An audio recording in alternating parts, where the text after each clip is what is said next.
menjadikan kita dari golongan-golongan yang ia firmankan di dalam sebuah hadis qudsi yang diriwayat oleh Al-Imam Tirmidzi dengan sanad yang dihasankan oleh Syekh Al-Albani dari Mu'adz bin Jabal radhiyallahu anhu, di mana Allah Jalla wa Ala berfirman, wajabat mahabbati lil mutahabbina fiyya wal mutajalisina fiyya wal mutazawirina fiyya wal mutabazilina fi. Sungguh telah wajib cintaku untuk mereka, orang-orang yang saling cinta mencintai sesama mereka karenaku. Mereka duduk-duduk berkumpul sesama mereka karenaku. Mereka saling kunjung mengunjungi sesama mereka karenaku, dan mereka saling berbagi sesama mereka karenaku. Mudah-mudahan kita juga termasuk dari golongan-golongan yang Rasulullah sallallahu alaihi wasallam sabdakan di dalam hadis yang diriwayat oleh Al-Imam Al-Bukhari dan Muslim dari Abu Hurairah radhiyallahu anhu, sab'atun yadhilluhumullahu yawma la dhilla illa dhilluh. Ada 7 golongan yang akan dinaungi oleh Allah Jalla wa Ala pada hari kiamat, pada hari yang tiada naungan kecuali hanya naungannya. Ia akan menaungi mereka di bawah naungannya. Di antara mereka adalah rajulani tahabba fillah ijtama alaihi waftaraqa alaihi. Adalah mereka yang saling cinta mencintai karena Allah. Mereka berkumpul karena Allah, dan mereka berpisah karena Allah. Dan insyaallah taala kita tidak bertemu dan berkumpul di majelis yang seperti ini karena kita satu pilihan, satu partai, satu organisasi, atau satu yayasan serta embel-embel dunia yang lainnya, melainkan karena undang-undang dasar kita yang satu, yaitu radhina billahi rabba wa bil islami dina wa bi Muhammadin sallallahu alaihi wasallam nabiyyan wa rasulah. Jamaah yang dimuliakan Allah, insyaallah taala kita lanjutkan kembali kajian kitab Sahihul Bukhari, pembahasan Ar-Riqaq, hadis-hadis Nabi sallallahu alaihi wasallam pelembut hati. Bab yang ke-19. Kata Al-Imam Al-Bukhari rahimahullahu ta'ala, babur raja'i ma'al khuf. Bab sifat raja yang diiringi sifat takut. Raja adalah optimis kepada Allah Jalla wa'ala, mengharapkan ampunan dan rahmatnya. Sedangkan al-khawf adalah takut kepada Allah. Takut dari neraka, takut dari azabnya, dan takut jangan-jangan ibadah yang kita lakukan belum diterima oleh Allah Jalla wa'ala. Ini 2 sifat yang mesti ada pada setiap hamba dalam perjalanan yang menuju Allah Jalla wa'ala. Bahkan Al-Imam Ibn Al-Qayyim rahimahullahu ta'ala mengatakan, huma qutbani. Ini 2 kutub yang mesti ada dalam setiap ibadah yang kita lakukan kepada Allah Jalla wa'ala. Dan beliau di dalam kitab An-Nuniyah menjelaskan bahwa rukun ibadah itu ada 3. Yang pertama adalah al-mahabbah, yang kedua adalah ar-raja, dan yang ketiga adalah al-khauf. Tanpa 3 sifat ini, seseorang belum dikatakan menghambakan dirinya kepada Allah.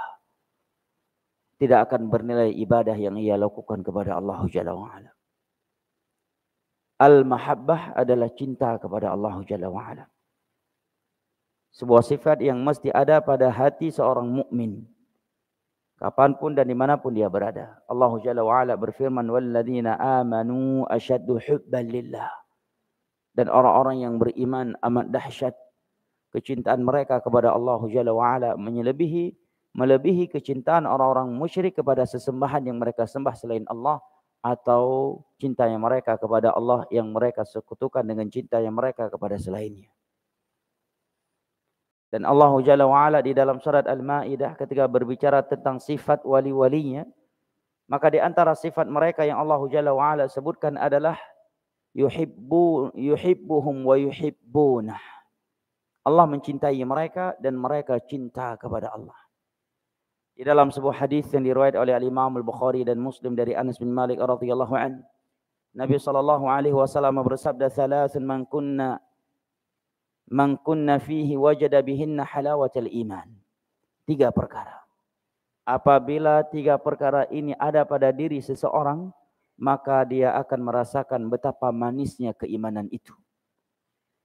Yang pertama Nabi SAW sebutkan adalah an yakunallaha wa an yakunallahu wa rasuluhu ahabba ilaihi mimma siwahuma wa alla yuhibbu wa ay yuhibbal mar'a la yuhibbuhu illa lillah wa an yakraha an ya'uda fil kufri ba'da id anqadhahu Allah kama yakrah an yulqa fi nar atau yuqdhafa fi nar. Yang pertama, di mana Allah dan Rasulnya lebih ia cintai daripada selainnya. Dia tidak mencintai seseorang kecuali karena Allah. Dan yang ketiga, dia benci untuk kembali ke dalam kekufuran setelah Allah Jalla wa'ala menyelamatkannya, sebagaimana dia benci untuk dilemparkan ke dalam neraka atau ke dalam api. Ikhwanal kiram wa akhwati al-karimat rahimani Allah wa iyyakum wa baraka fikum. Rukun ibadah yang kedua adalah ar-raja, optimis, selalu berbaik sangka kepada Allah Jalla wa'ala, optimis akan rahmat dan ampunannya. Dan yang ketiga adalah sifat al-khauf, yang menyertai dua sifat di atas.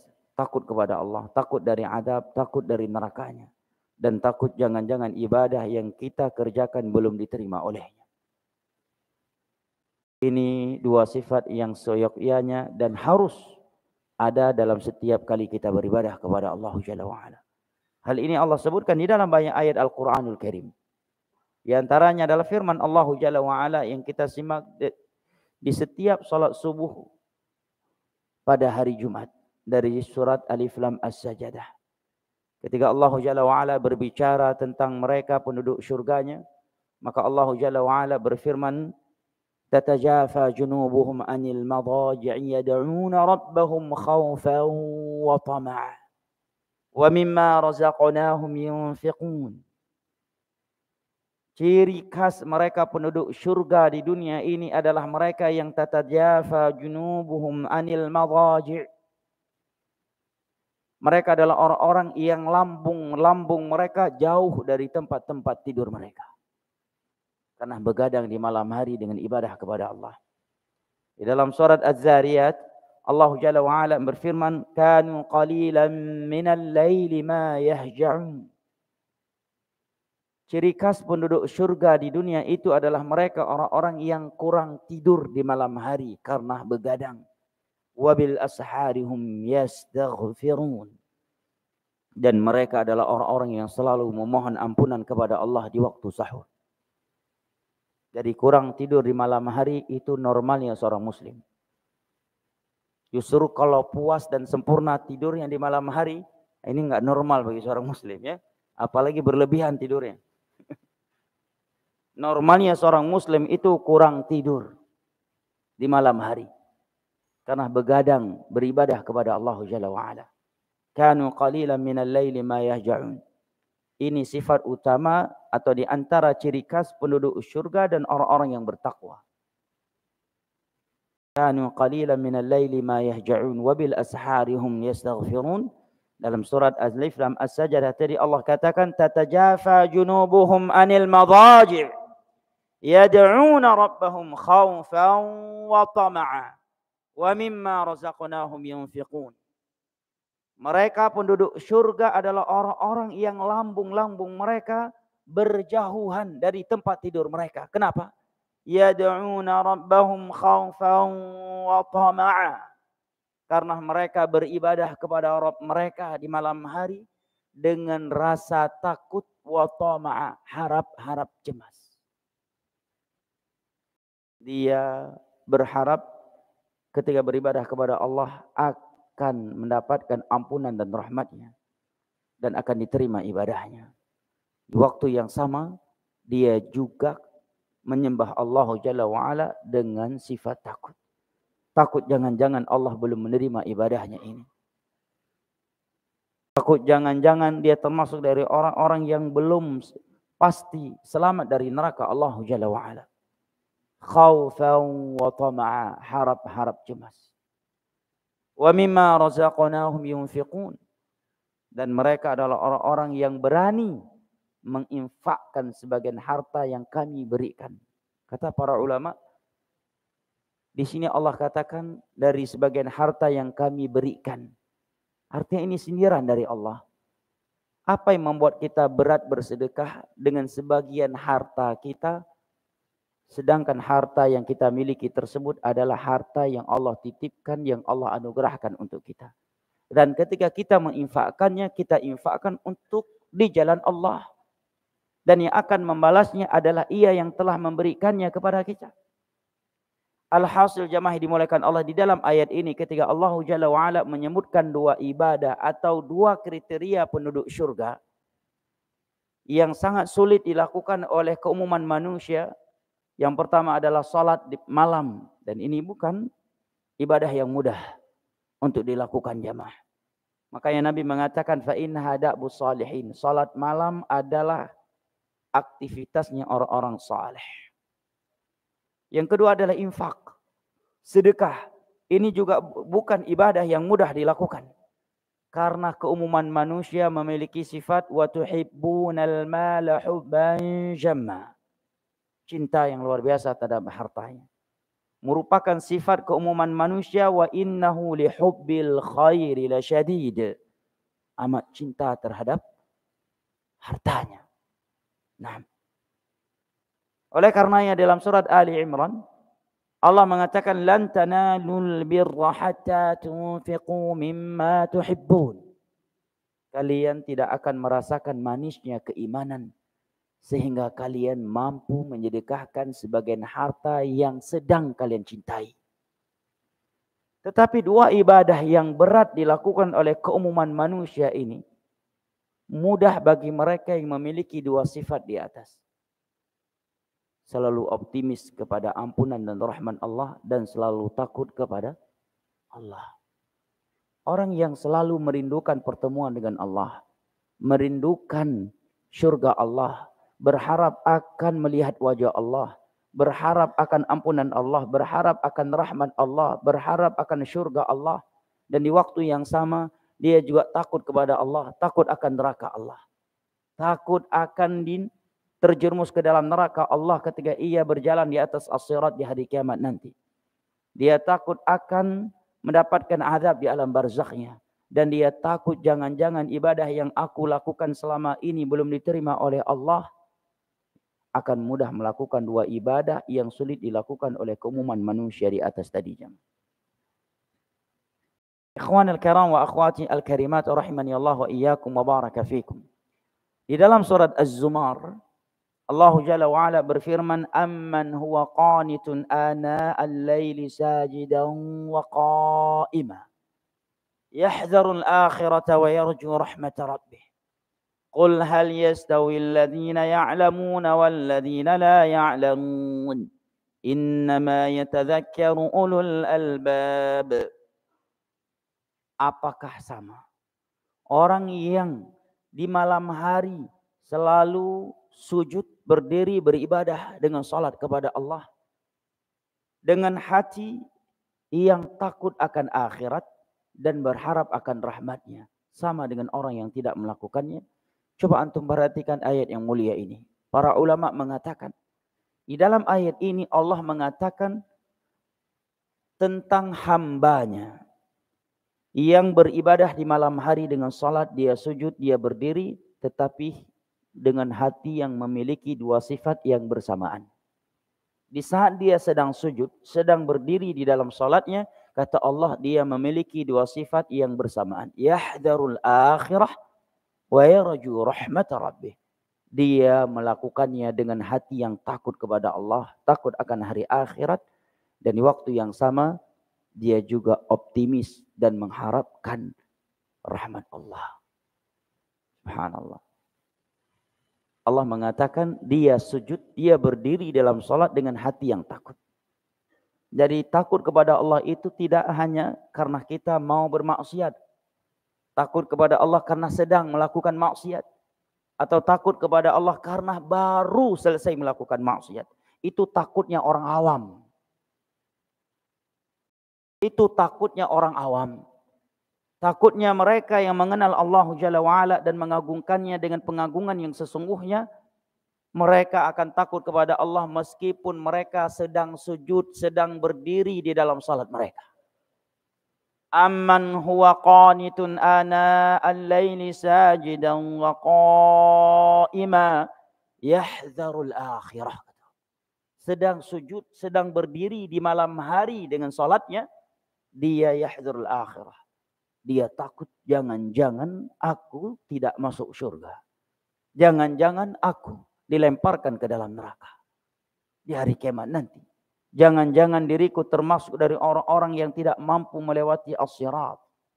Jangan-jangan diriku termasuk orang-orang yang timbangan amalan kejelekannya lebih berat daripada timbangan amalan kebaikannya. Jangan-jangan diriku termasuk orang-orang yang mendapatkan hisab, an-niqash, yang diperkarakan ketika dia dihisab. Jangan-jangan diriku di hari kiamat nanti termasuk dari orang-orang yang mengambil buku catatan amalannya dengan tangan kirinya dari belakang punggungnya. Sehingga termasuk dari orang-orang yang ashabus shimal. Nah, ini orang sedang sujud, sedang berdiri dalam salat di malam hari. Kata Allah, dia memiliki sifat takut kepada Allah. Adapun takut karena mau bermaksiat, sedang bermaksiat, atau setelah bermaksiat, itu takutnya orang awam. Gak harus hijrah dulu untuk memiliki sifat takut itu. Gak harus menghafal Al-Quranul Karim 30 juz dulu. Di waktu yang bersamaan kata Allah, yarju rahmat Rabbi. Dia juga optimis akan rahmat Allah, optimis akan ampunan Allah. Dia optimis Allah akan menerima ibadahnya itu. Sebagaimana dalam ayat dari surat Alif Lam Sajadah tadi. Allah katakan, tatajafa junubuhum anil madaji'i yad'una rabbahum khawfan wa tama'an. Lambung-lambung mereka berjauhan dari tempat-tempat tidur mereka karena berdoa, beribadah kepada Rabb mereka khaufan. Bayangkan, sedang beribadah di malam hari, di sepertiga akhir malam dengan hati yang takut pada Allah. Padahal dia sedang beribadah, bukan sedang bermaksiat. Khaufa, dengan rasa takut. Beribadah saja dianjurkan dengan rasa takut. Namun rasa takut yang diiringi wa tama'a, optimis akan ampunan dan rahmat Allah Jalla wa'ala. Seorang ulama tabi'in yang bernama Makhul, beliau mengatakan, man ta'abbadallaha bil hubbi wahdah fahuwa zindiq atau sufi, wa man ta'abbadallaha bil raja'i wahdah fahuwa murji'i, wa man ta'abbadallaha bil khawfi wahdah fahuwa haruri khariji. Wa man ta'abbadallaha bil hubbi wal raja'i wal khaufi fahuwa sunni muttabi', kata beliau. Barang siapa yang beribadah kepada Allah hanya dengan sifat cinta, maka dia seorang zindiq atau sufi yang mengatakan kita sholat enggak boleh mengharapkan surga. Kita enggak boleh meninggalkan zina, meninggalkan maksiat ini dan itu karena takut neraka Allah. Tetapi kita beribadah kepada Allah murni semata-mata karena cinta kepadanya. Bukan karena mengharapkan pahala darinya dan bukan karena takut dari azabnya. Ini prinsipnya zindiq atau kaum sufi dalam beribadah. Bahkan sebagian mereka menganggap mengharap surga Allah ketika beribadah adalah sebuah kesyirikan. Ini akidah yang menyimpang. Ini akidah yang dhalah mudhillah, yang sesat menyesatkan. Karena kalau demikian berarti Al-Quran mengajarkan kesyirikan kepada kita. Di dalam Al-Quran terdapat banyak ayat yang menganjurkan kita memohon surga kepada Allah, memintanya kepadanya. Rabbana atina fid dunya hasanah wa fil akhirati hasanah wa qina adzabannar. Wa fil akhirati hasanah, kata Abdullah bin Abbas, ay jannah, surga. Nabi SAW juga mengajarkan kita doa memohon surga. Allahumma inni as'aluka jannatak. Allahumma inni as'aluka biwajhikal karim al-jannah. Dengan wajahmu yang mulia kami memohon kepadamu surgamu ya Allah. dan keselamatan dari neraka. Maka kata Makhul, barang siapa yang beribadah kepada Allah hanya dengan sifat cinta, maka dia adalah sufi atau zindiq. Barang siapa yang beribadah kepada Allah hanya dengan roja, optimis dengan ampunan Allah, maka dia seorang murjiah. Murjiah itu secara umum mudahnya untuk memahamkan kepada orang awam adalah orang yang bermudah-mudahan dengan maksiat kepada Allah, meninggalkan perintah-perintah agama dan melanggar larangan-larangan agama dengan alasan Allah Maha Pengampun, Allah Maha Penyayang. Fahuwa murjiah. Barang siapa yang beribadah kepada Allah hanya dengan sifat takut, maka dia seorang haruri, khawarij. Saking takutnya mereka kepada Allah, mereka membunuh Utsman bin Affan dan Ali bin Abi Thalib dengan alasan menegakkan keadilan dan memerangi kezaliman. Saking takutnya mereka kepada Allah, mereka mengkafirkan kaum muslimin karena dosa-dosa besar di bawah syirik yang mereka lakukan. Kemudian kata Makhul, tetapi barang siapa yang beribadah kepada Allah dengan sifat cinta, optimis dan takut kepada Allah, fahuwa sunni muttabi'. Dialah sunni yang sejati. Dialah pengikut sunnah Nabi SAW yang benar atau yang sesungguhnya. Ikhwanal kiram wa akhwati al-karimat rahimani Allah wa iyyakum wa baraka fikum. Di sini Syekh Muhammad bin Shalih Al-Utsaimin rahimahullahu taala menyebutkan beberapa pendapat para ulama tentang dua sifat yang mesti ada pada diri setiap muslim dan muslimah ketika beribadah kepada Allah, yaitu al-khauf war raja, harap-harap cemas, takut dan optimis kepada Allah. Pendapat yang pertama mengatakan bahwa sisi ar-raja itu hendaknya lebih dia dominankan daripada sisi khaufnya, takutnya kepada Allah Jalla wa Ala. Ulama yang berpendapat dengan pendapat yang pertama ini beralasan dengan beberapa dalil. Di antaranya adalah hadis Nabi SAW yang diriwayat oleh Imam Al-Bukhari dan Muslim, di mana Nabi SAW bersabda bahwa Allah berfirman, hadis qudsi, ana 'inda dhanni 'abdi bi wa ana ma'ahu idza dzakarani. Aku sesuai dengan sangkaan hambaku kepada aku, dan aku akan selalu bersamanya manakala dia mengingatku. Ikhwanul kiram wa akhwati al-karimat, mereka juga berdalil dengan ayat Allah Jalla wa Ala dari surat Al-Hijr ayat 49 dan 50, di mana Allah Jalla wa Ala berfirman kepada Nabi-Nya sallallahu alaihi wasallam, nabbi ibadi anni anal ghafurur rahim wa anna 'adzabi huwal 'adzabul alim. Beritahukan kepada hamba-hambaku bahwa aku zat yang Maha Pengampun lagi Maha Pengasih, dan bahwasanya azabku adalah azab yang pedih. Di sini Allah Jalla wa Ala menyebut rahmat dan ampunannya sebelum ia menyebutkan azabnya. Dan di dalam riwayat yang lain dalam Bukhari dan Muslim juga dari Abu Hurairah radhiyallahu an, haditsun qudsi, Allah berfirman, inna rahmati sabaqat ghadabi. Rahmatku telah mendahului kemurkaanku. Pendapat yang kedua dari kalangan para ulama adalah yambaghi lahu fi janibi at-ta'ah an yughalliba janib ar-raja wa anna Allah yataqabbala minhu, wa fi janibil ma'siyah idza hamma biha an yughalliba janib al-khauf. Pendapat yang kedua memberikan rincian. Apabila dia sedang melakukan ibadah suatu ketaatan, maka hendaknya sisi roja dia dominankan daripada sisi khaufnya. Dan apabila dia hendak bermaksiat, ada keinginan untuk bermaksiat kepada Allah, maka hendaknya sifat rojaknya lebih dia dominankan daripada sifat takutnya lebih dia dominankan daripada rojaknya, agar dia tidak melakukan maksiat itu. Ini pendapat yang ketiga, wallahu a'lam bishawab. Pendapat yang keempat, pendapat yang keberapa tadi?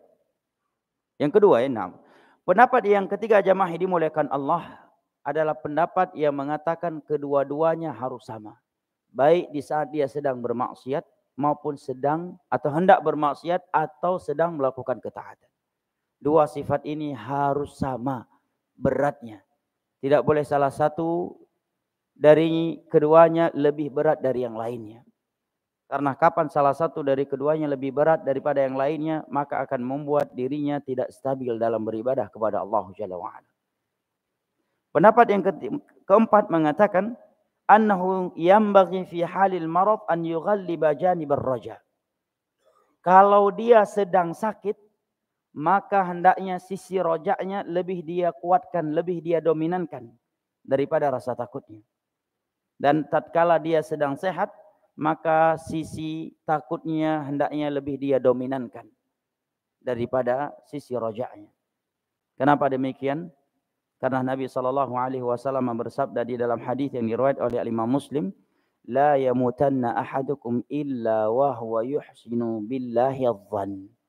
Jangan sampai salah satu di antara kalian mati kecuali dalam keadaan berbaik sangka kepada Allah Jalla wa'ala. Dan orang yang sakit lebih dekat kepada kematian ketimbang orang yang tidak sedang sakit. Nah. Dan mati dalam keadaan pesimis dari rahmat Allah adalah mati su'ul khatimah. Nah. Mungkin dia mati bukan dalam diskotik, bukan sedang zina. Bahkan mungkin dia mati sedang di dalam masjid. Tetapi dia mati dalam keadaan hatinya sedang pesimis dari rahmat Allah. Maka dia mati su'ul khatimah. Dalam hadis Abdullah bin Abbas radhiyallahu anhuma, Nabi SAW bersabda, ala unabbiukum bi akbaril kabair. Maukah kalian aku beritahukan dosa-dosa besar yang paling besar? Maka di antaranya Nabi sebutkan adalah al-ya'su min rahmatillah. Pesimis dari rahmat Allah. Ini termasuk dari dosa-dosa besar yang paling besar. Wal amnu min makrillah. Sebagaimana merasa aman dari azab Allah, juga dari dosa-dosa besar yang paling besar. Ikhwanul kiram wa akhwati al-karimat rahimani Allah wa iyyakum wa baraka fikum. Ini pendapat para ulama ya, terkait roja dan al-khauf. Namun secara umum sebagian masyayikh mengatakan empat pendapat tadi sebenarnya tidak ada perbedaan yang jauh antara satu sama yang lainnya. Maka secara umum seseorang harus memiliki dua sifat ini secara sempurna, secara seksama. Namun apabila dia dalam kondisi kegentingan, dalam kondisi yang genting, dalam kondisi sakit berat, maka sisi rojaknya hendaknya dia lebih dia dominankan agar kematian tidak datang kepadanya kecuali dalam keadaan dia optimis dan berbaik sangka kepada Allah. Sebagaimana ketika dia sedang beribadah, hendaknya dia mendominankan sisi rojaknya agar dia semangat beribadah kepada Allah. Karena orang yang optimis akan diterima apa yang sedang dia lakukan, dia akan semangat untuk menyempurnakannya. Dengan disertai rasa takut. Ikhwanul kiram wa akhwati al-karimat rahimani Allah wa iyyakum wa baraka fikum. Kemudian Al-Imam Al-Bukhari mengatakan wa qala Sufyan, dan Sufyan Ats-Tsauri mengatakan, atau Sufyan bin Uyainah, ma fil Qur'ani ayatun asyaddu alayya min lastum ala syai'in hatta tuqimut Taurata wal Injila wa ma unzila ilaikum min rabbikum.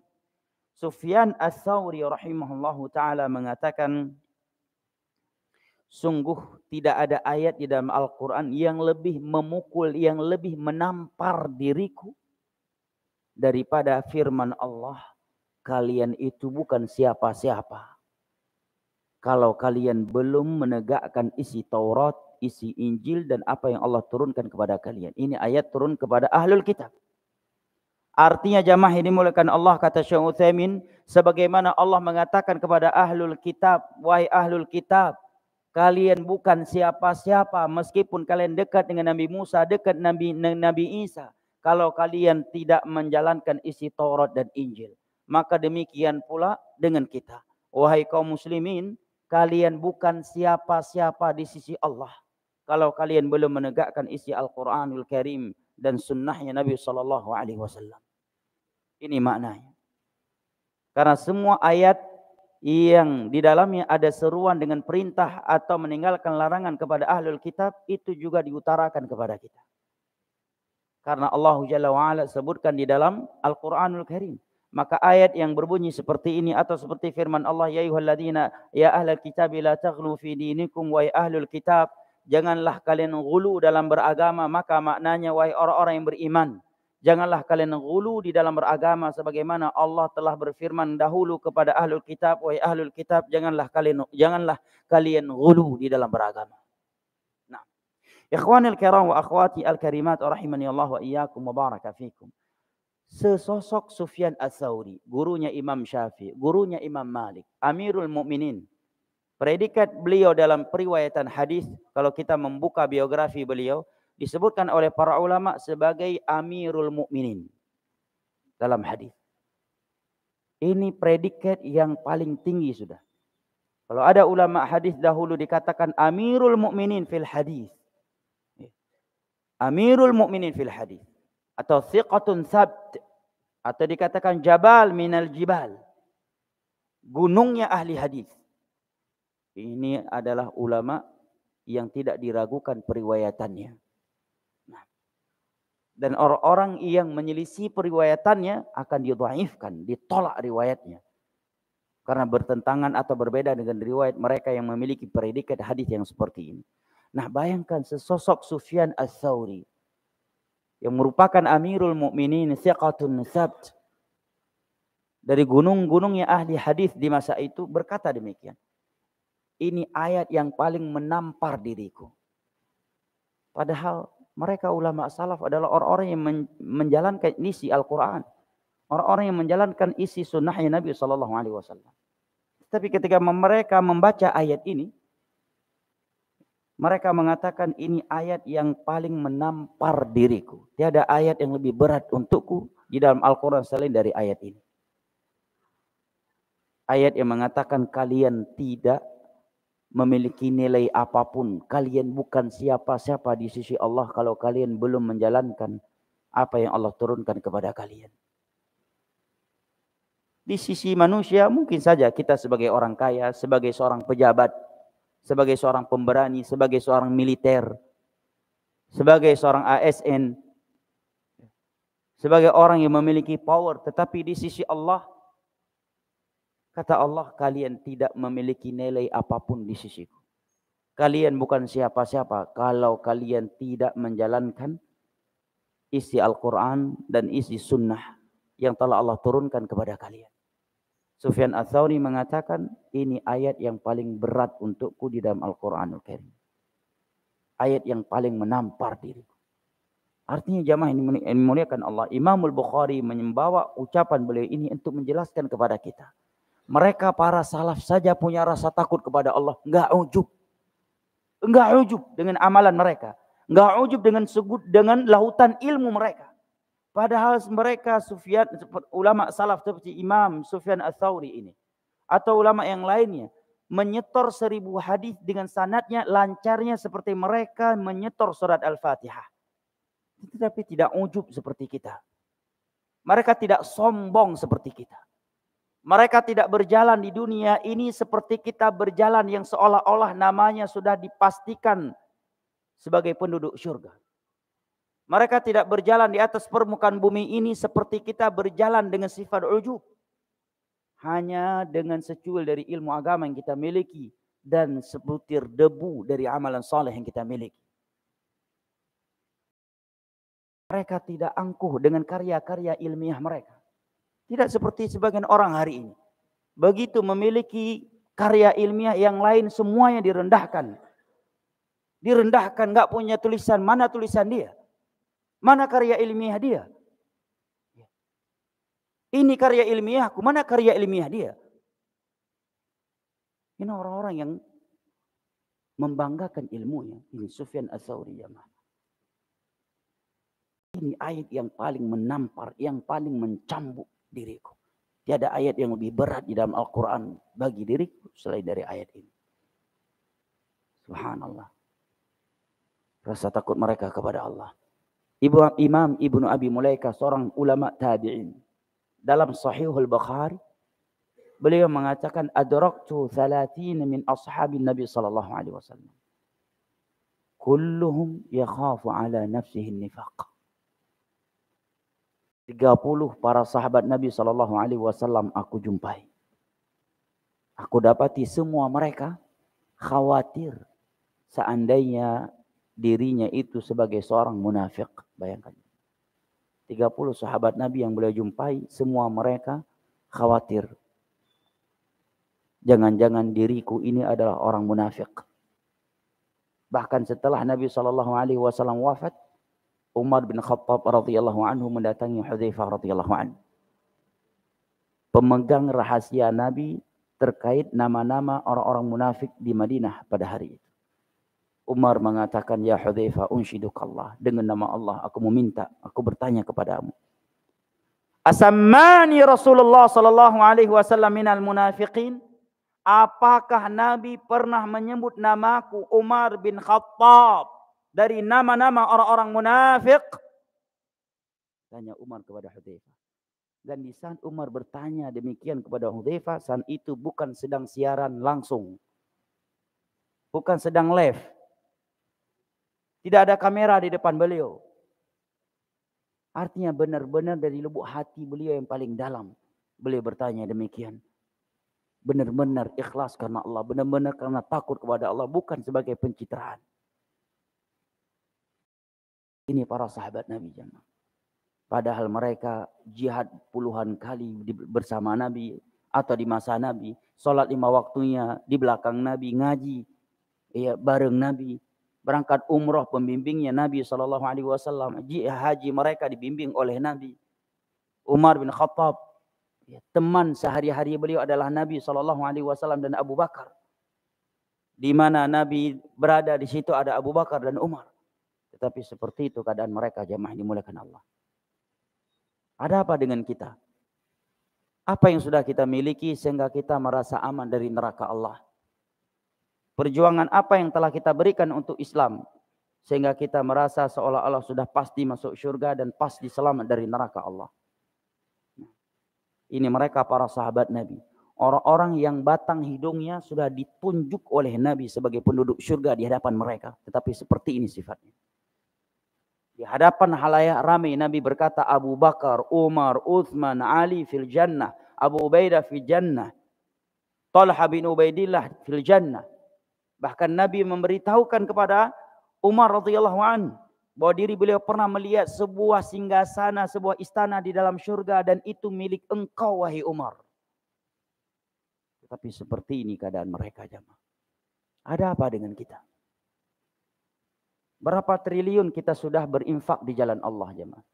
Berapa ribu masjid yang telah kita bangun untuk Allah? Berapa ratus ribu hadis Nabi yang telah kita hafal? Berapa kali kita mengkhatamkan Al-Quran dalam sebulan? Berapa keluarga kita yang sudah lenyap nyawanya karena berjihad di jalan Allah? Berapa orang? Sehingga kita bersifat ujub. Ini harus kita tanyakan kepada diri kita masing-masing. Ana sebagai pemateri dan jamaah sekalian, jamaah dimuliakan Allah. Agar sifat ujub dan sombong di dalam hati kita ini benar-benar hangus terbakar. Ikhwanil kiram wa akhwati al-karimat rahimani Allah wa iyyakum wa baraka fikum. Kemudian yang terakhir Al-Imam Al-Bukhari menyebutkan sebuah hadis yang dengan yang kita akhiri majelis kita ini. Hadis yang terakhir dalam bab ini. Dan biasanya kalau sudah dibilang yang terakhir, yang ngantuk langsung bangun biasanya. Ya kan? Dan langsung segar. Hadis terakhir. Padahal hadis yang terakhir ini masih membutuhkan perjalanan 1-2 jam lagi. Tapi insyaallah ya, ini yang terakhir dan sebentar lagi. Kata Imam Al-Bukhari, haddatsana Qutaibah bin Sa'id, qala haddatsana Ya'qub bin Abdurrahman an Amr ibn Abi Amr an Sa'id ibn Abi Sa'id al-Baqburi an Abi Hurairah radhiyallahu anhu. Setelah beliau menyebut sanadnya kepada Abu Hurairah radhiyallahu anhu, beliau mengatakan sami'tu Rasulullah sallallahu alaihi wasallam yaqul, aku pernah mendengar Nabi SAW bersabda, Innallaha khalaqar rahmata yawma khalaqaha mi'ata rahmah. Sesungguhnya Allah Jalla wa'ala menciptakan rahmat pada hari ia menciptakannya sebanyak 100 rahmat. Fa'amsaka indahu 99 rahmah. ia tahan di sisinya 99 rahmat, wa arsala fi khalqihi kullihim rahmatan wahidah, dan ia kirimkan, dia berikan kepada seluruh makhluknya dari kalangan jin, manusia dan hewan hanya satu rahmat dari 100 rahmat tersebut. Dengan satu rahmat tersebut kedua orang tua bersifat rahmat kepada anaknya, anak-anak bersifat rahmat kepada orang tua mereka. Falau ya'lamul kafiru bikulli alladhi 'indallahi minar rahmah lam yai'as minal jannah. Seandainya orang kafir mengetahui betapa luasnya rahmat Allah, maka dia tidak akan pesimis dari syurga Allah. Dia akan beriman, dia akan bertobat. Barakallahu fik. Walau ya'lamul mu'min bikulli alladhi 'indallahi minal 'adzab lam ya'man minan nar. Dan seandainya seorang mukmin itu mengetahui betapa dahsyatnya neraka Allah, maka dia tidak akan merasa aman dari neraka Allah Jalla wa'ala.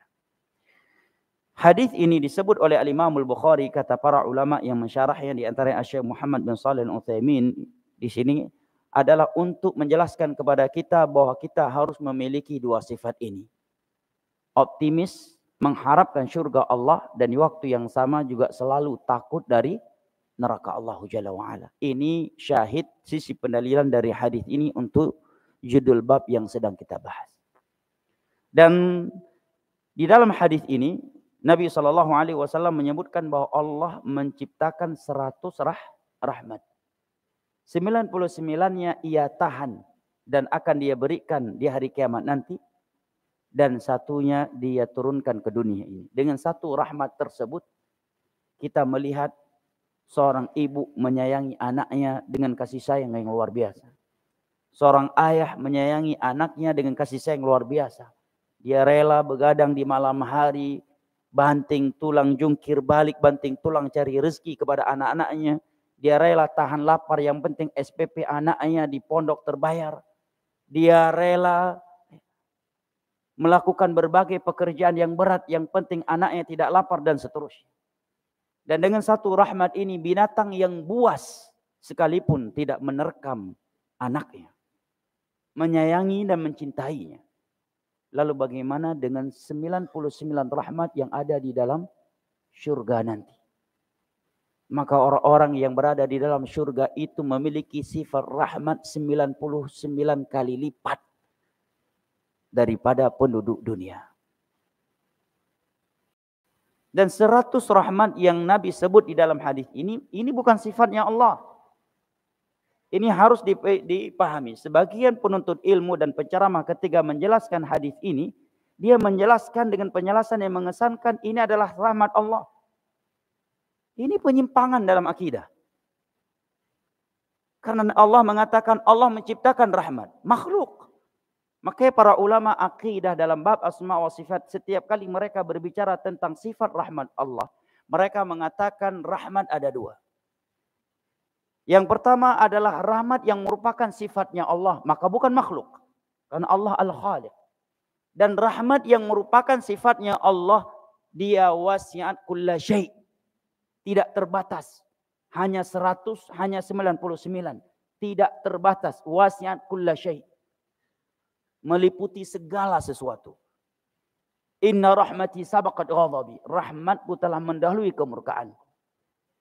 Adapun rahmat yang Nabi sebutkan Allah menciptakannya sebanyak 100 rahmat, satunya diberikan ke dunia ini dan 99-nya lagi Allah tahan dan akan Allah berikan di hari kiamat nanti di dalam surga. Itu sifat rahmatnya makhluk sebagai rahmat yang makhluk. Jangan keliru dalam memahami hadis ini. Adapun rahmat Allah yang merupakan sifatnya tidak terbilang, tidak terbatas. Wasi'an kulla syai', meliputi segala sesuatu, dan itu bukan makhluk karena sifatnya Allah bukan makhluk. Ikhwanil kiram wa akhwati al-karimat rahimani Allah wa iyyakum wa baraka fikum, kata Syekh Utsaimin dalam syarah beliau ini dan juga dalam Riyadhus Shalihin, apabila dengan satu rahmat yang Allah berikan ke dunia ini kita bisa memiliki sifat kasih sayang yang luar biasa. Kedua orang tua memiliki sifat rahmat yang luar biasa dengan anaknya. Kaum anak menyayangi orang tuanya dengan kasih sayang yang luar biasa. bahkan seekor hewan yang buas sekalipun merahmati, menyayangi anaknya. Lalu bagaimana dengan kasih sayang yang ada di antara penduduk surga hari itu, jemaah? Apabila dengan satu rahmat saja manusia bisa seperti ini, saling rahmat merahmati di antara mereka. Lalu bagaimana dengan 99 rahmat yang ada di antara penduduk surga di dalam surganya pada hari kiamat nanti. Makanya tak aneh jemaah ketika Allah mengatakan wa naza'na ma fi qulubihim min ghillin ikhwanan ala sururin mutaqabilin. Hati-hati penduduk surga saat itu sudah suci dari sifat dengki, iri dan cemburu. Makanya para ibu-ibu enggak usah bertanya, Ustadz, apakah kalau suami saya di dunia ini tidak poligami, di akhirat nanti mereka akan poligami? Kalau mereka diberikan bidadari, berarti kami nanti di surga akan dipoligami juga dong. Masa udah masuk surga kami harus bersifat cemburu lagi? Maka Allah katakan wa naza'na ma fi qulubihim min ghillin ikhwanan ala sururim mutaqabilin. Kami bersihkan mereka dari sifat dengki, cemburu, iri. Ikhwanan ala sururim mutaqabilin. Mereka adalah orang-orang yang saling bersaudara di antara mereka. Semoga Allah Jalla wa Ala memasukkan kita ke dalam syurganya. Amin ya rabbal alamin. Baik ikhwanil kiram wa akhwati al-karimat rahimani Allah wa iyyakum wa baraka fikum. Di sini ada pertanyaan. Assalamualaikum warahmatullahi wabarakatuh. Waalaikumsalam warahmatullahi wabarakatuh. Ahlan wa sahlan. Islam terbagi menjadi 73 golongan. Tidak. Islam tidak pernah terbagi. Islam tidak pernah terbagi menjadi 73 golongan. Yang terbagi menjadi 73 golongan adalah orang-orang yang menisbatkan dirinya ke dalam Islam. Adapun Islam cuma satu. Inna hadhihi ummatukum ummatan wahidah. Agama kalian satu. Inna dina indallahil Islam. Satu-satunya agama di sisi Allah tok Islam, cuma Islam. Wa may yabtaghi ghairal islami dinan falan yuqbala minhu wa huwa fil akhirati minal khasirin. Barang siapa yang mencari selain Islam maka tidak akan diterima darinya. Islam cuma satu, yaitu yang dibawa oleh Nabi SAW. Tiada selainnya. Wa ma ataakumur rasulu fakhudhuhu wa ma nahakum anhu fantahu. Falladzina amanu bihi wa 'azzaruhu wa nasaruhu wattaba'un nura alladzi unzila ma'ah. Ulaika humul muflihun. Ya ayyuhalladzina amanu ittabi'u ma unzila ilaikum min rabbikum wa la tattabi'u min dunihi qalilan ma tatadhakkarun. Hanya satu golongan yang akan masuk surga. Nah, bolehkah kita yakin bahwa kita yang termasuk satu golongan itu? Tidak boleh.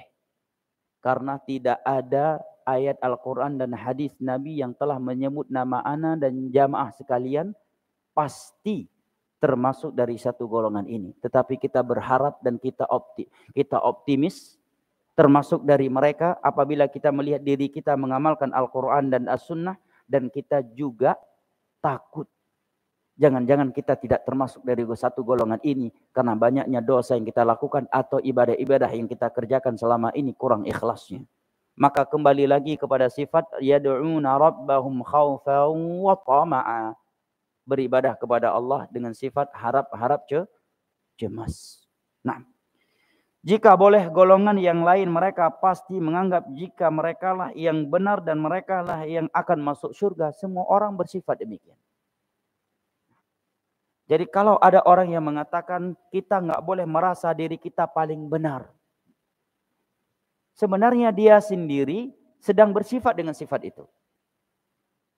Buktinya apa?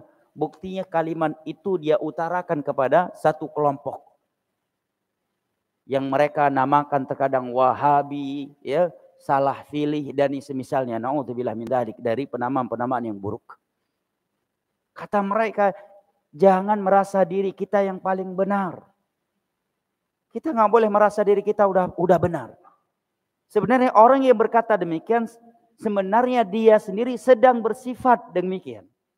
Buktinya apa? Dia utarakan itu ucapan kepada orang lain. Berarti dia menganggap orang lain nggak benar dan dialah yang sudah benar dalam beragama dan bersifat. Yang kedua, Kata para ulama, kalau ada orang yang berkata demikian, kita tanyakan kepada dirinya, apakah yang Anda lakukan selama ini, yang Anda dakwahi selama ini, Anda mengajak manusia ke dalam agama Allah, Anda yakin itu benar atau salah? Kalau dia menjawab, oh ini salah. Lah kalau salah ngapain ngajak orang ke situ? Kalau dia menjawab, oh ini benar lah, katanya jangan merasa diri ini paling benar. Kata para ulama demikian. Kontradiktif orang yang seperti itu. Pasti dia merasa dirinya benar dan di atas kebenaran. Kalau enggak mungkin dia berani mengajak orang lain kepadanya. Enggak mungkin dia berada di atasnya. Ya kan? Itu memang prinsip setiap orang. Hanya saja kita jangan bermudah-mudahan menyalahkan orang lain. Itu yang benar. Jangan bermudah-mudahan menyalahkan orang lain. Sebagaimana jangan bermudah-mudahan membenarkan sesuatu yang belum pasti, yang belum Anda yakini kebenarannya dengan dalil dari Al-Quran dan As-Sunnah. Sebagaimana kita jangan bermudah-mudahan membid'ahkan amalan orang, Anda juga tidak boleh bermudah-mudahan menyunnahkan, mensyariatkan suatu ritual ibadah yang tiada dalil dari Al-Quran dan As-Sunnah atasnya. Harus adil. Ini baru benar. Tapi kalau ada yang mengatakan kita jangan merasa diri kita berada di atas kebenaran. Kita wajib merasa di atas kebenaran apabila kita melihat mengamalkan Al-Quran dan As-Sunnah. Dan enggak mesti sombong. Sombong itu batarul haq wa ghamtun nas. Menolak kebenaran dan merendahkan manusia. Dan itu bukan ujub. Ujub itu artinya adalah an yara nafsuhu ainal kamal wa ghairihi bi'ainil ihtiqar. Dia melihat dirinya sempurna. Kita enggak menganggap sempurna.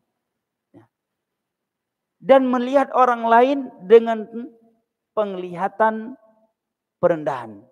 Itu namanya ujub. Maka kaidah yang tepat jamaah dimulakan Allah, kita wajib meyakini apa yang sesuai dengan Al-Quran dan As-Sunnah ala fahmi salafil ummah sebagai sebuah kebenaran. Dan tidak boleh meragukan kebenarannya sedikit pun. Ini yang pertama. Yang kedua, kita harus yakin seyakin-yakinnya dengan tanpa ada keraguan di dalam hati kita sedikit pun bahwa setiap sesuatu yang bertentangan dengan Al-Quran dan As-Sunnah ala fahmi salafil ummah adalah sebuah kesesatan dan sebuah kebatilan. Nah, adapun diri kita, maka kembali lagi kita beribadah kepada Allah dengan harap-harap cemas. Nah, kalau kita tidak boleh merasa berada di atas kebenaran, bagaimana kita bisa mengamalkan hadis Nabi, "Uddu alayya bin nawajid." Gigitlah oleh kalian sunnahku dengan gigi geraham kalian. Mungkinkah seseorang akan menggigit sesuatu dengan gigi gerahamnya sedangkan dia belum yakin itu benar? Mustahil. Nah, setiap orang tanpa terkecuali siapapun pasti merasa apa yang sedang dia ucapkan, apa yang dia lakukan secara umum tentunya, kaidah umum, ada sebuah kebenaran. Kalau enggak mungkin dia pertahankan, enggak mungkin dia amalkan, dan apalagi mengajak orang kepadanya. Namun benar, kita tidak boleh bermudah-mudahan menyalah-nyalahkan orang lain. Apalagi dalam permasalahan khilaf fikih yang mu'tabar. Kita harus saling berlapang dada. Nah, tetapi kalau sesuatu itu jelas-jelas bertentangan dengan Al-Quran dan As-Sunnah, ala fahmi salafil ummah, kemudian Anda tidak mau menganggapnya sebuah kesesatan dan menganggapnya salah, ini namanya khianat terhadap Allah dan agamanya. Ini namanya khianat terhadap agama Allah dan Allah Subhanahu wa taala. Makanya ketika Yahya bin Ma'in, kawan dekatnya Imam Ahmad, ditegur oleh salah satu muridnya karena beliau sering membicarakan sebagian perawi hadis. Rawi hadis ini dhaif, yang ini Syiah, yang ini Khawarij, jangan ambil riwayatnya. Ada murid yang datang kepada beliau mengatakan, "Wa Yahya bin Ma'in, apakah Anda tidak takut kepada Allah dari dosa ghibah?" Maka Yahya bin Ma'in mengatakan, aku lebih berani berhadapan dengan makhluk di hari kiamat nanti karena aku menggibahi mereka daripada aku harus berhadapan dengan Rasulullah. Beliau memperkarakan diriku karena mengetahui sebagian orang memalsukan hadis Nabi, orang-orang yang tidak layak diambil periwayatan hadisnya, tetapi aku diam, tidak memperingatkan manusia dari kesesatan mereka. Kata Imam Yahya bin Ma'in. Imam Ahmad juga demikian. Ketika ada murid yang menegur beliau, kenapa anda menyatakan rawi ini begini, rawi ini begini? Kata beliau, idza sakata al-alim, idza sakattu ana wa sakatta anta, famata ya'riful jahil as-sahiha min as-saqim. Kalau saya diam, anda juga diam dari menjelaskan rawi-rawi yang dhaif hadisnya, rawi-rawi yang menyimpang akidahnya, maka kapankah orang jahil itu mengetahui manakah hadis yang sahih dan manakah hadis yang dhaif? Manakah akidah yang lurus dan manakah akidah yang sahih, yang tidak lurus? Dan Nabi sendiri mengatakan jauh hari sebelum wafatnya, du'atun ala abwabi jahannam. Di akhir zaman nanti akan ada dai-dai yang menyeru ke neraka jahannam. Bahasa mereka sama dengan bahasa kalian, ucap Nabi. Nah, wallahu taala alam bisawab. Kesimpulannya jamaah dimuliakan Allah, kembali lagi kepada sifat tadi. Kita semua harus beribadah kepada Allah dengan harap-harap cemas. Satu. Kedua, kita tidak boleh bersifat seolah-olah kita sudah bisa memastikan semua amalan kita telah diterima oleh Allah dan kita pasti selamat dari neraka Allah. Ini enggak boleh. Yang ketiga, menilai benar dan merasa benar tatkala kita melihat sesuatu tersebut sesuai dengan Al-Quran dan As-Sunnah ala fahmi salafil ummah, itu sebuah prinsip akidah yang harus kita miliki. Sebagaimana setiap sesuatu yang bertentangan dengan Al-Quran dan As-Sunnah ala fahmi salafil ummah, tidak boleh ada keraguan di dalam hati kita untuk menilainya sebagai kebatilan. Dan kesimpulan yang berikutnya, kendati demikian kita tidak boleh bersifat sombong dan tidak boleh bersifat ujub dan harus bersifat tawadhu. Selalu membuka diri untuk menerima nasihat, menerima teguran dan belajar. Atau jangan-jangan yang aku yakini benar selama ini rupanya enggak benar. Belajar lagi. Belajar akidah, belajar tata cara ibadah, fikih halal dan haram. Nah, karena di media, di medan dakwah hari ini banyak ucapan-ucapan yang kesannya itu ucapan hikmah. Tetapi terkadang ketika dikaji, itu justru penyimpangan. Nah, janganlah kita merasa diri kita ini paling benar. Janganlah menyalah-nyalahkan orang lain. Secara umum benar. Jangan menyalah-nyalahkan orang lain yang tidak salah. Itu benar. Tetapi tidak menyalahkan orang yang Allah dan Rasulnya salahkan. Ini khianat terhadap Allah dan Rasulnya. Wallahu ta'ala alam bisawab wal ilmu indallah. Ini yang dapat ana jawab. Ada pertanyaan yang lain? Barakallahu fikum. Nah, silakan Babi. Assalamualaikum warahmatullahi wabarakatuh. Waalaikumsalam warahmatullahi wabarakatuh. Apabila ada wanita yang mendapati dirinya hamil, misal masih di usia yang belum ada ruhnya, 1 atau 2 minggu, apakah bisa dikatakan ujur untuk menggugurkan janin dikarenakan masih ada 2 balita yang ia asuh? Bukan besok kelahiran. Masya Allah. Hukum menggugurkan janinnya yang belum ditiup ruh.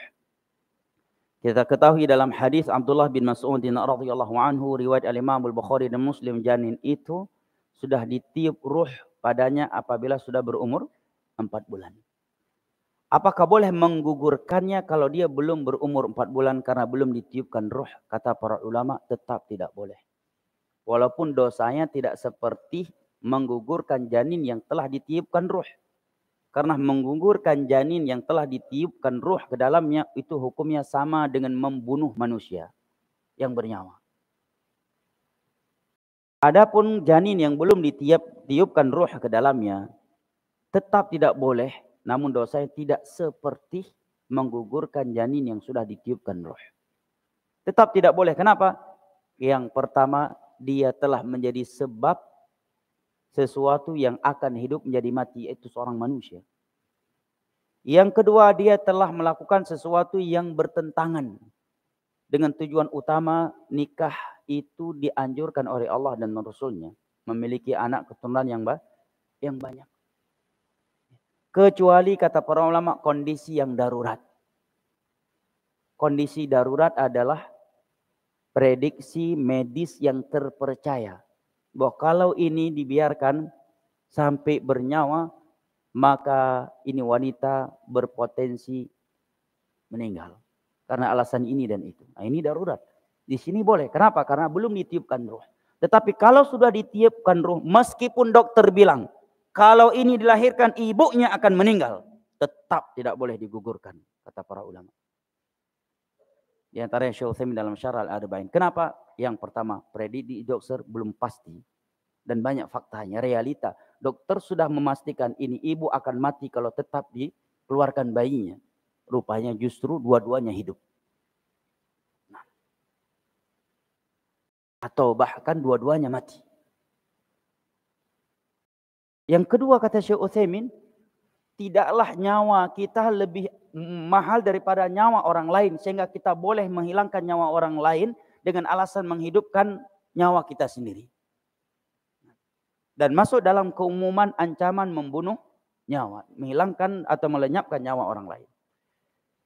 Adapun kalau belum ditiupkan ruh karena suatu mudarurah, maka tidak mengapa. Namun ingat, jangan bermudah-mudah dengan darurah. Adapun alasan tadi karena udah punya 2 balita. Itu memang konsekuensi menikah. Masa nggak dipikirkan si ente bakal punya anak sebelum nikah? Dan apabila seorang wanita, ustaz ribet banget ngurusin 2 anak aja udah ribet. Itulah jihadnya kaum wanita. Hah? Lusinan Babe ya. Tuh Babe bilang anak dahulu, orang dahulu lusinan. Anas bin Malik lebih dari 100 anaknya. Subhanallah. Sampai suatu ketika karena beliau sudah lansia, datang seorang anak kepada beliau, maka beliau mengatakan, "Man abu?" Siapa ayahmu? Pada anak beliau. Ya akhi, punya anak kalau bisa setiap orang sunnah ini punya anak enggak usah banyak-banyak deh. Setiap dari kita punya anak 15 orang ya udah cukup insyaallah. Ya. Bisa aja, Babe. Bisa punya anak 15 walaupun istrinya satu. Satu di Jakarta, satu di Jogja. Nah, ya. Bayangkan jamaah kita punya anak 10 dan setiap mereka minimalnya sholat 5 waktu. Berapa pahalanya jamaah? Ya kan? Seandainya seseorang sudah berada di alam barzakh, udah nggak ada kesempatan lagi sholat, puasa, haji dan umroh, tetapi pahala sholat 5 waktu tetap mengalir setiap waktu untuknya karena anak-anaknya yang masih hidup yang melakukan sholat. Puasa Ramadan tetap mengalir kepadanya karena anaknya yang sedang menjalankan ibadah puasa Ramadan di dunia. Pahala haji mengalir kepadanya pada dia sedang di dalam kuburnya karena anak-anaknya yang sedang haji, karena anak-anaknya yang sedang umroh, karena anak-anaknya yang sedang sedekah. Wa naktubu ma qaddamu wa atharahum wa kulla syai'in ahsaynahu fi kitabim mubin. Atharahum, anak-anak mereka. Itu jihad jamaah. Dan Allah akan mudahkan seperti sebelum kita menikah. Terkadang sebagian kita sebelum menikah sempat memikirkan kalau saya menikah nanti bagaimana saya harus merawat ibu, juga harus merawat istri, juga harus sebagai menantu kepada mertua saya juga harus merawat adik-adik saya. Setelah menikah Allah bukakan semuanya. Pintu-pintu tersebut. Allah berikan semua solusinya. Nah, seperti sebagian orang sebelum menjadi pemimpin dia nggak punya leadership. Tetapi begitu pangkatnya naik, diangkat sebagai komandan, leadership dalam memimpin itu datang sendiri kepadanya. Sebelum menikah mungkin kita nggak punya ide, kerja ini, kerja itu. Setelah menikah, berbagai ide keluar untuk mencari nafkah. Wa may yattaqillah yaj'al lahu makhraja. Orang yang bertakwa kepada Allah, Allah akan selalu memberikannya solusi. Ya, kalau anak cuma 1, 2, kalau dia meninggal, nggak punya anak lagi. Ya. Dan dari tujuan utama menikah kata para ulama adalah memperbanyak anak keturunan. Nabi yang mengatakan aku berbangga di hari kiamat dengan umatku yang banyak. Punya anak 10 semuanya sholat 5 waktu, puasa Ramadan, haji, umrah, baca Al-Quran, puasa sunnah. Gimana pahalanya jemaah? Masalah rezeki, urusan Allah. Mereka masih di dalam perut ibunya, rezekinya datang dari Allah untuk mereka. Menembus perut ibu mereka. Bayangkan jemaah. Mereka masih di dalam perut, rezekinya ada. Ada gizi yang masuk ke dalam tubuhnya. Wa ma min dabbatin fil ardi illa 'ala Allahi rizquha. Tiada yang melata di atas permukaan bumi ini kecuali telah Allah jamin rezekinya. Ar-rizqu kal maut. Rezeki itu bagaikan ajal. Kemanapun kamu pergi dan bersembunyi, dia akan mengejarmu. Wa ma min nafsin tamutu illa wa qad istukmila rizquh. Tiada orang yang nyawa yang mati kecuali dia telah menerima seluruh rezeki. Sudah Allah tulis semenjak 50.000 tahun semula Allah ciptakan langit dan bumi. Ribet rawat anak, memang ribet, itulah perjuangan. Ingat jamaah, ketika kita lelah karena sedang ceboin anak, itu kita sedang beribadah jamaah. Kita sedang beristirahat, anak-anak rewel, ribut sehingga mengganggu istirahat kita. Kita pun bersabar untuk tidak memarahi mereka, untuk tidak menjauhi mereka. Itu kita sedang beribadah. Di saat kita harus bangun di pertengahan malam karena ada anak yang ngompol, ya, ada anak yang kebangun minta minum, minta makan, atau harus menggantikan pempesnya, itu kita sedang beribadah kepada Allah Jalla wa Ala. Man 'ala jariyataini kana lahuma wiqayatan minan nar, atau kama qala. Barang siapa yang merawat, mendidik dengan baik, dengan berbagai perjuangan terhadap dua anak perempuannya, maka mereka berdua akan menjadi tameng yang menghalanginya terseret ke dalam neraka Allah. Sehingga berdiri seorang wanita, bagaimana kalau satu anak wanita juga tameng dari neraka untukmu. Nah, karena yang sulit dididik itu biasanya anak perempuan. Dia harus dijaga kehormatannya. Kalau kita tidak pandai menjaganya akan menjadi korban berbagai kezaliman di luar sana. Itu perjuangan, itu jihad jamaah. Apalagi cuma 2 balitanya, ya kan? Cuma kalau buat program, nggak masalah, agak sedikit diprogramkan biar nggak terlalu cepat sehingga bisa lebih sempurna. Yang satu ini, yang sebelumnya minum ASI, ya, atau lebih sempurna dia merawatnya, maka tidak mengapa. Tapi menggugurkan janin yang belum ditiupkan ruh hanya alasan karena sudah memiliki 2 balita, ini haram. Haram hukumnya. Na'udzubillah min dzalik. Nasallallahu alaihi wasallam. Bahkan itu sama dengan perbuatannya orang-orang jahiliyah yang membunuh anak-anak mereka karena takut rezeki. Bahkan ini lebih parah, belum keluar saja udah dia bunuh. Kalau orang jahiliyah udah keluar baru dibunuh, udah sempat keluar, udah sempat menghirup udara baru mereka bunuh. Karena takut akan rezeki. Kalau ini belum keluar saja udah dia bunuh. Lebih parah imannya berarti daripada Abu Lahab CS. Nasallallahu salam wal afiyah. Nah, masih ada yang lain? Baik, silakan akhi, barakallahu.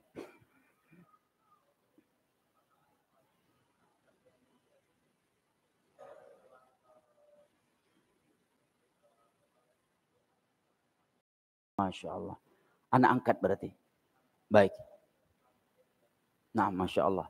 Apakah anak angkat kita yang kita angkat dari bayi apabila dia berdoa untuk kita akan mustajab? Jawabannya jamaah, jangankan anak angkat, muslim dengan muslim yang lainnya saling mendoakan, mustajab doanya. Mustajab doanya. Itu kaidah umum, ya kan? Nabi mengatakan doa seorang mukmin kepada saudaranya di saat saudaranya tidak mengetahuinya adalah doa mustajab. Apakah ada anak angkat dalam Islam? Islam tidak melarang membuat anak angkat. Yang dilarang oleh Islam adalah membinkan anak angkat kepada diri kita. Itu yang dilarang. Jangan salah berbahasa. Islam tidak melarang mengangkat anak. Yang dilarang oleh Islam adalah membinkan anak angkat kepada diri kita. Itu yang dilarang oleh Islam. Atau menjadikannya sebagai ahli waris kita. Seperti anak kandung. Seperti anak yang dari nasab kita. Itu yang dilarang oleh Islam. Maka Allah berfirman dalam surat Al-Ahzab, tatkala Usamah bin Zaid, atau Zaid dipanggil dengan Zaid bin Muhammad. Karena memang beliau anak angkatnya Nabi.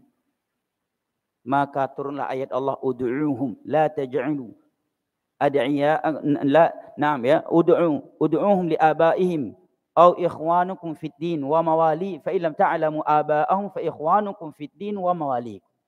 Jangan kalian jadikan anak angkat kalian seperti anak kandung kalian dengan membinkan dia kepada diri kita, menjadikan dia sebagai ahli waris sehingga harta kita tidak kebagian oleh untuk orang tua kita, saudara kandung kita nggak ngambil, kita kasih ke dia, nggak boleh. Kalau kita nggak punya anak, berarti pewaris kita siapa? Saudara kandung kita, saudari kita, ayah kita. Itu yang akan menjadi ahli waris kita. Wah, enak banget Ustaz, anak capek-capek nyari, itulah ketetapan Islam. Makanya banyak sedekahin sebelum mati. Kalau Anda nggak punya anak yang menjadi ahli waris, bukan anak angkat. Sebaik apapun dia. dia cuma boleh dapat wasiat dan tidak boleh lebih dari 1/3. Anda punya harta yang banyak dan punya 1 anak angkat. Anda cuma boleh berwasiat 1/3 dari harta Anda untuk dia. Selebih itu menjadi warisan buat orang tua Anda, buat saudara dan saudari kandung Anda. Mereka yang akan menjadi pewaris Anda, walaupun Anda berantem sama mereka. Walaupun Anda saling memutuskan silaturahim di dunia ini. Tetap mereka pewaris kita. Nah, anak angkat boleh-boleh saja dalam Islam, namun memperhatikan batasan-batasannya. Yang pertama, tidak boleh membinkan mereka ke diri kita, nggak boleh menjadikan mereka ahli waris, tapi mereka cuma boleh diberikan wasiat dan tidak boleh lebih dari 1/3. Nah, yang keempat, harus memperhatikan dari sisi mahram tidaknya. Kalau dia anak angkat dan belum menjadi anak susuan kita, bagaimana bisa menjadi anak susu, Ustaz? Orang istri Anda nggak punya anak. Caranya salah satunya apa?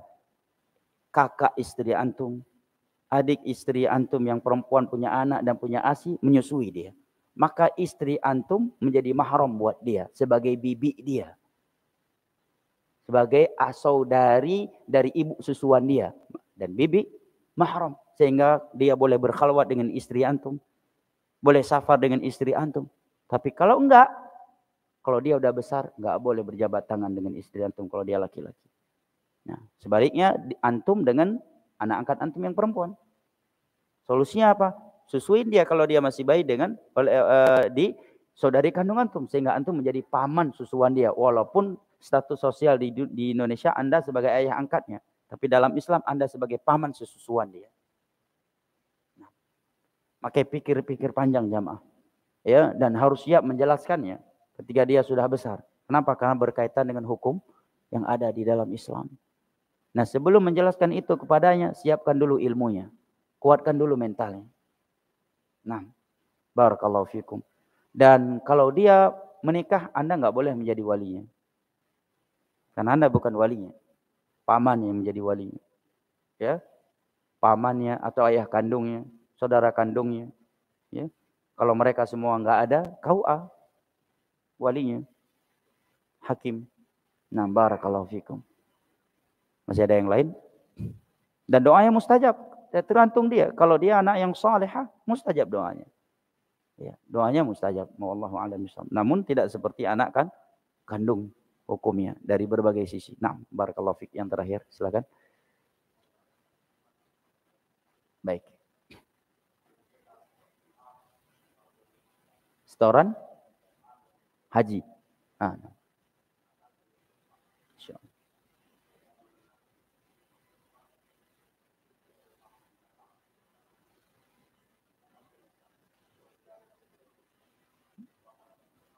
Masya Allah, dia udah daftar haji. Dan ketika ingin menyempurnakan, dia masih punya hutang dagang. Yang pertama kata Syekh Utsaimin dan ulama yang lainnya, apabila utang dagangnya itu belum jatuh tempo. Dan dengan dia berangkat haji, tidak akan menghalangi dia untuk melunasi utang itu, insya Allah nggak masalah dia haji. Dia berangkat haji. Dan haji akan membersihkan dia dari kemiskinan. Sebagaimana api membersihkan kotoran daripada besi. Insya Allah pulang haji akan lunas hutangnya insya Allah. Barakallahu fiqh. Nah. Wallahu a'lam bishawab. Dengan syarat di atas ya. Cukup, Babe? Baik. Baik, orang tua Babe.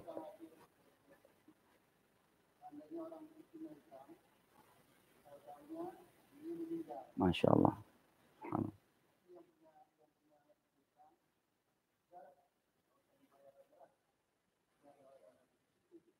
Masya Allah. Orang tua kita bertanya, apabila seseorang punya utang, kemudian mati. Kemudian pemilik utangnya mengatakan, udahlah, nggak usah dibayarin lagi. Itu hukumnya gimana? Itu nikmat, Pak. Nikmat, utangnya udah dibebasin. Ya, gimana mau kasih tahu dia udah mati? Dalilnya, Pak, hadis Nabi ketika seorang sahabat meninggal dunia, Nabi enggan menyolatinya karena dia masih terikat utang. Maka seorang sahabat Nabi, kalau ana enggak salah, Abu Ayyub ya, Al-Ansari, mengatakan, ya Rasulullah, saya akan membayar utang. Padahal kan beliau enggak memberitahukan kepada orang ini, karena memang udah meninggal. Barulah Nabi mau menyolati. Nah, berarti dia hari kiamat udah terbebas dengan hutangnya. Dia tidak termasuk dari orang yang Nabi katakan seseorang itu mu'allaqun bidaini, terikat dengan hutangnya. Akan tetapi ketika apabila dia mati memang dalam keadaan berniat tidak melunasinya, memang enggak ada niat untuk melunasi, kemudian mati, walaupun si pemilik utang sudah melunasinya, maka dosa antara dia dengan Adam tadi selesai. Tapi dosa dia dengan Allah, yaitu menunda-nunda bayar utang sebagai sebuah kezaliman, itu tetap tercatat di sisi Allah. Nah, wallahu a'lam bishawab, wal ilmu indallah. Cukup ya? Barakallahu fikum, mudah-mudahan bermanfaat. Allahumma munzilal kitab wa mujriyas sahab wa hazimal ahzab, unsur ikhwanana al-muslimin wal muslimat fi Falastin. Allahumma ansurhum ala a'daihim a'daika a'daiddin. Allahumma shfi mardahum warham mautahum wajma' kalimatahum wa wahid sufufahum. Allahumma hazimal ahzab ihzimil yahud wa man ma'ahum. Allahumma alayka bi Amerika wa man ma'aha wa damirhum tadmira wa anzil alaihim ba'saka alladhi la yuraddu 'anil qaumil kafirin. Innaka waliyyu dzalika wal qadiru alaih. Allahumma shalli wa sallim wa barik ala Muhammad wa ala alihi wa sahbihi ajma'in. Wassalamu alaikum warahmatullahi wabarakatuh. Subhanakallahumma bihamdika.